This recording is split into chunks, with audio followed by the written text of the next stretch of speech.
Après les élections européennes de dimanche dernier, ce sont donc 732 députés représentant 25 pays qui vont désormais siéger au Parlement de Strasbourg. La désignation de la capitale alsacienne comme centre de la démocratie européenne a eu des conséquences importantes pour le commerce local. Les eurodéputés font marcher les affaires depuis plusieurs années maintenant, mais surtout, les visiteurs ne cessent d'affluer. Christine Beauce, Virginie Allo.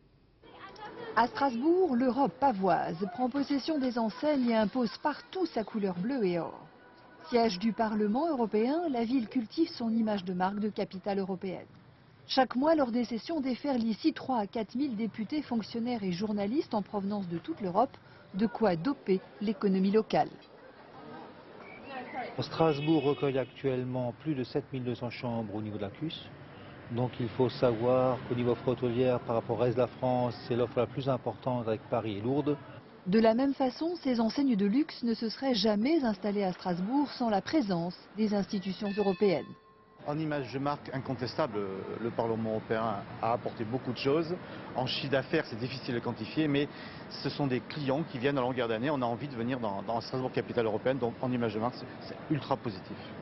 Conséquence, les touristes affluent à Strasbourg, pas uniquement pour découvrir la cathédrale, le Parlement européen est devenu un produit d'appel. La ville de Strasbourg et l'Office du tourisme ont sorti un plan circuit des institutions européennes qui se compose autour des différentes institutions dans le quartier européen.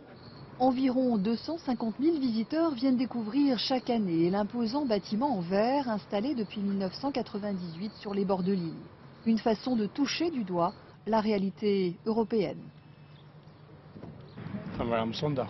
Comme nous élisons dimanche nos députés européens, je voulais connaître l'endroit où ils iront siéger.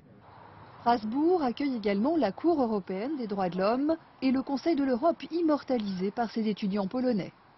Nous sommes venus ici spécialement pour les institutions européennes et pour visiter le Parlement européen.